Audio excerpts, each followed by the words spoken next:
Hello guys, welcome back to our channel. तो हाल ही में मैंने book rich dad poor dad का रिव्यू किया था, आई बटन पे लिंक होगा। तो आज मैं आपको 7 लर्निंग्स बताऊंगा जो मैंने इस बुक से सीखी, 7 ऐसी चीज़ें जो बहुत ज़रूरी है हर किसी इंसान के जीवन में। तो पहली चीज़ है क्यूरियोसिटी।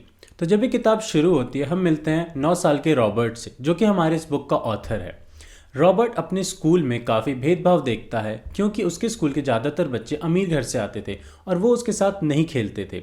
इसलिए ये बात रॉबर्ट ने अपने डैड से कही एक बार कि डैड, मेरे साथ ऐसा ऐसा होता है। वो आश्चर्य थे ये बात सुन के। उसके बाद रॉबर्ट ने उनसे पूछा कि हम अमीर कैसे बन सकते हैं।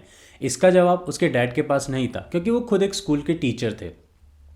उन्होंने रॉबर्ट से इतना ही कहा कि अगर तुम्हें अमीर बनना है, पैसे कमाना है, ये तो तुम्हें खुद ही सोचना पड़ेगा।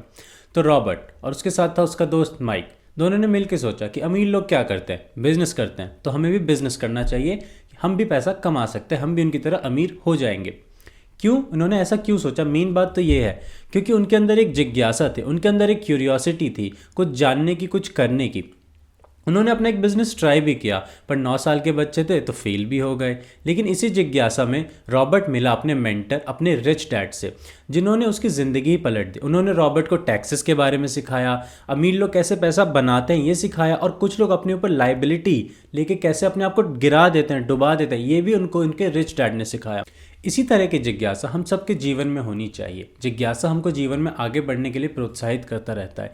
चाहे हम 19 साल के मार्क जुकरबर्ग क्यों ना हो या फिर 66 साल के कर्नल हालन सैंडर्स, हम अपनी कोई भी काम कभी भी शुरू कर सकते हैं। जिज्ञासा को अपने मन में हमेशा बढ़ते रहने देना चाहिए।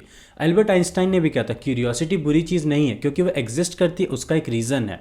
अगली चीज जो मैंने इस किताब से सीखी वो है अपॉर्चुनिटीज दैट अदर मिस, मौके जो दूसरे चूक जाते हैं। एक बार रॉबर्ट एक सोने की खुदाई करने वाले व्यक्ति से पूछता है कि भाई साहब, आपको सोना मिल कैसे जाता है? तो वो कहता है, सोना तो हर जगह है, लेकिन लोग ट्रेन नहीं है उसको ढूंढने के लिए। इसका मतलब ये है कि हमें अपने दिमाग को इस तरह से ट्रेन करना चाहिए कि हमें हर वक्त मौके दिखे अपने आप को आगे ले जाने के लिए, एक पैसिव इनकम जनरेट करने के लिए, या अपने लिए सस्टेनेबल लाइफ जीने के लिए। एक बार क्या होता है, रॉबर्ट अपने रिच डैड के स्टोर में काम कर रहा होता है, तो उसको पैसा नहीं देते। वो कहते हैं कि मेरे लिए फ्री में काम करो और अपने दिमाग को काम पे लगाओ कि वो तुम्हारे लिए पैसा जनरेट करने का सोर्स ढूंढे। उसके बाद रॉबर्ट को दिखता है रिच डैड के स्टोर में पड़ी हुई कुछ कॉमिक बुक्स, जो एक्स्ट्रा कॉमिक बुक्स थी। उससे रॉबर्ट अपने लिए एक लाइब्रेरी खोल लेता है। दोस्त माइक को अपना बिजनेस पार्टनर बना लेता है। 9 साल की उम्र में उनका एक सक्सेसफुल लाइब्रेरी का बिजनेस चल रहा होता है। 3 महीने बाद भले ही वो बिजनेस बंद हो जाता है, उसके अलग कारण थे, लेकिन हम सबको इससे ये सीखना चाहिए कि हमें हमेशा मौके ढूंढने चाहिए अपने लिए और अपनी सोसाइटी के लिए वैल्यू प्रोवाइड करने के लिए, ताकि हमारे लिए एक इनकम जनरेट हो सके। नाउ जो तीसरी चीज़ मैंने इस किताब से सीखी वो है difference between asset and liabilities. अगर आप जॉब करते हैं लेकिन फिर भी आप ये सोचते हैं कि यार पैसे थोड़े कम पड़ रहे हैं, क्या सैलरी थोड़ी और बढ़ जाए, या फाइनेंशियल क्राइसिस से गुजर रहे हैं, तो आपके लिए ये बुक हाईली रिकमेंडेड है। क्योंकि ये बुक एसेट और लायबिलिटी के बारे में हमें बहुत डिटेल में समझाता है, जो कि हमारे स्कूलों में नहीं सिखाया जाता हमें। अब एसेट क्या होते हैं? एसेट एक ऐसा सोर्स ऑफ इनकम होता है जिसमें मान लीजिए आपके पास पैसा आया, आपने वो पैसा उसमें लगा दिया, जैसे स्टॉक मार्केट हो गया, आजकल बिटकॉइन क्रिप्टो करेंसी चल रही है, उसमें पैसा लगा दिया आपने और वो फिर आपको एक इनकम जनरेट करके देता है। वो आपके लिए एक एसेट हो गया। लायबिलिटीज़ वहीं पे एक दायित्व तो समझ लीजिए। जब आप किसी चीज़ में पैसा लगाएं और वो आपसे और पैसे की डिमांड करने लगे वो चीज़, तो उसको हम लायबिलिटी के सेक्शन में तोलते हैं। इसी तरीके से मान लीजिए आपकी सैलरी 1 लाख रुपए है और उसको आप खर्च कर देते हैं, और आप 1 लाख रुपए कमा के भी मंथ के एंड में ये सोचते हैं यार काश थोड़ा और कमाता, काश मुझे प्रमोशन और मिल जाए।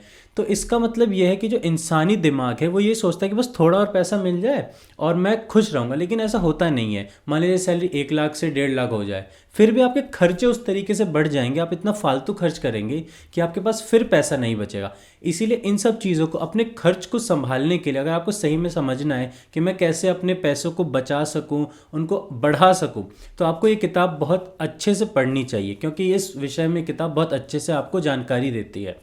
अगली चीज़ जो मैंने इस किताब से सीखी वो है फाइनेंशियल आईक्यू। फाइनेंशियल आईक्यू में 4 एस्पेक्ट होते हैं। पहला अकाउंटिंग, दूसरा इन्वेस्टिंग, तीसरा अंडरस्टैंडिंग द मार्केट, और चौथा लॉज, हमारे आसपास का। तो अकाउंटिंग बेसिक एक मैथ्स होती है जिसमें हमें एक बैलेंस शीट पढ़ने आना चाहिए कंपनी का, जिससे हम ये बता सके कि वो कंपनी प्रॉफिट में है या लॉस में है। दूसरी चीज़ है इन्वेस्टिंग। इन्वेस्टिंग को इस किताब में कहा गया है science of money making money, यानी पैसे से पैसा बनाना इन्वेस्टिंग कहलाता है, जैसे कि स्टॉक मार्केट में पैसा लगाना है, क्रिप्टो करेंसीज में। तीसरी चीज़ है अंडरस्टैंडिंग द मार्केट, यानी हमें अपने आसपास के मार्केट को समझना होगा कि हम किस चीज़ में पैसा लगाएं जो हमारा पैसा ग्रो करे। जैसा अक्सर देखा जाता है कि त्योहारों के टाइम पे मार्केट हमेशा ग्रो करता है, और अगर कोई प्लेन टाइम चले तो मार्केट थोड़ा डिप करता है, या फिर डिप तो मार्केट में आता ही रहता है। इसी तरीके से हमें अपने आसपास के मार्केट को समझना होगा, उसके बाद ही हम इन्वेस्ट कर सकते हैं।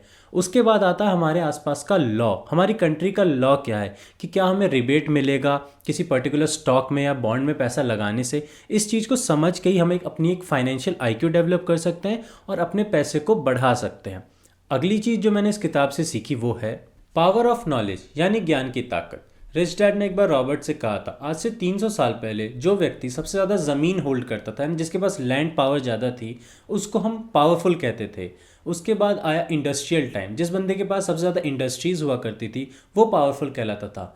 लेकिन आज का टाइम है नॉलेज का टाइम, जिसके पास सबसे ज़्यादा नॉलेज है वो बंदा पावरफुल है। लेकिन नॉलेज की खास बात यह है कि वो बहुत जल्दी ट्रैवल करता है। इसीलिए अगर आपके पास नॉलेज है तो उसका उपयोग कीजिए अपने आप को बढ़ाने में, नहीं तो किसी और के पास चला जाएगा। ऐसे ही हमने बहुत बार लोगों को देखा होगा जो लोग लॉटरी जीत जाते हैं, जिनके पास रातों रात जब फेमस हो जाते हैं, लेकिन उनका क्या होता है, कुछ ही दिनों बाद वो वापस अपनी उसी जगह पे चले जाते हैं। जैसे बाबा का ढाबा का एग्जांपल ले लीजिए, वो बहुत फेमस हो गए थे रातों रात, लेकिन फिर भी उनके पास वो नॉलेज नहीं था, वो ज्ञान नहीं था अपने उस पैसे को संभालने को, इसीलिए वो वापस से अपने उसी ढाबे पे चले गए जहाँ से वो शुरू हुए थे। इसीलिए हमें हमेशा जीवन में सीखते रहना चाहिए ताकि हम आगे बढ़ सके। स्कूल कॉलेज के बाद भी ज़िंदगी हमें रोज़ एक नया पार्ट सिखाती ही है। इसीलिए दूसरे लोगों के जीवन से रिलेटेड किताब जैसे रिच डैड पुअर डैड या बाकी और भी बुक्स हमें पढ़ते रहना चाहिए, because knowledge is the key of financial freedom. अगली चीज़ जो मैंने इस किताब से सीखी वो है मैनेजमेंट। मान लीजिए आपने अपना बिजनेस चालू कर दिया, आप एक एंटरप्रेन्योर बन गए, उसमें भी मैनेजमेंट बहुत ज़रूरी होती है, क्योंकि बिना मैनेजमेंट के तो बड़े बड़े साम्राज्य भी गिर जाते हैं। अब मैनेजमेंट में हमें 3 चीज़ों को मैनेज करना होता है। पहला हमारा कैश फ्लो। तो कैश फ्लो के लिए जैसे मैंने अकाउंटिंग की बात की थी फाइनेंशियल आईक्यू में, उसी तरीके से हमें अपने बिजनेस में कितना पैसा आ रहा है और कितना पैसा जा रहा है, कितना प्रॉफिट बन रहा है, इसका हिसाब हमें खुद रखना पड़ेगा, ताकि कोई और, जैसे लोग घपला भी कर लेते हैं आजकल, तो वो ना कर सके। इसलिए कैश फ्लो का मैनेजमेंट इज़ मस्ट। दूसरी चीज़ है हमारे सिस्टम का मैनेजमेंट, कि हमारा जो प्रोसेस है कि मैं एक प्रोडक्ट बना रहा हूँ और वो मेरे कंज्यूमर तक कैसे जा रहा है, वो सिस्टम प्रॉपरली मैनेज होना चाहिए। अगर मैं आपको मैकडॉनल्ड का एग्जांपल लेके बताऊं तो वो अपने पास कोई भी ऐसा प्रोडक्ट नहीं रखते जिसको बनाने में उन्हें 3 मिनट से ज़्यादा का टाइम लगे। ये उनका एक सिस्टम है जिससे उनका बिजनेस आज भी सस्टेन कर रहा है, क्योंकि बर्गर तो उससे अच्छा कोई भी बना सकता है, लेकिन मैकडॉनल्ड से अच्छा कोई बेच नहीं सकता, इसीलिए उनका सिस्टम बहुत अच्छा है। तीसरी चीज़ जो हमें मैनेज करनी चाहिए वो है हमारे लोग, हमारी टीम। हमें अपनी टीम को ऐसा बनाना चाहिए कि लोग हमेशा तत्पर रहें। हम कोई भी प्रोजेक्ट ले उसको पूरा करने के लिए वो अपनी जान लगा दें, और उसके बदले में हम उन्हें उनकी पूरी वैल्यू प्रोवाइड करें। अगली और आखिरी चीज़ जो मैंने इस किताब से सीखी वो है ओवरकमिंग योर ऑब्स्टिकल, यानी हमारे और हमारे काम के बीच में आने वाली अड़चन। वैसे सबसे बड़ी अड़चन तो हम खुद ही हैं, क्योंकि हमारे अंदर का डर, यानी मैं कोई काम शुरू करूं और वो ना चले, ये डर हमें हमेशा काम करने से रोकता है, एक कदम बढ़ाने से रोकता है। दूसरा हमारा लेजीनेस, हमारा आलसपन तो हमें हमेशा से बचपन से ही रोकता आ रहा है कुछ नया कुछ अच्छा करने से। और तीसरा हमारा एरोगेंस, यानी कि अरे एक दिन करूंगा और हिट हो जाऊंगा, कोई रोक नहीं सकता।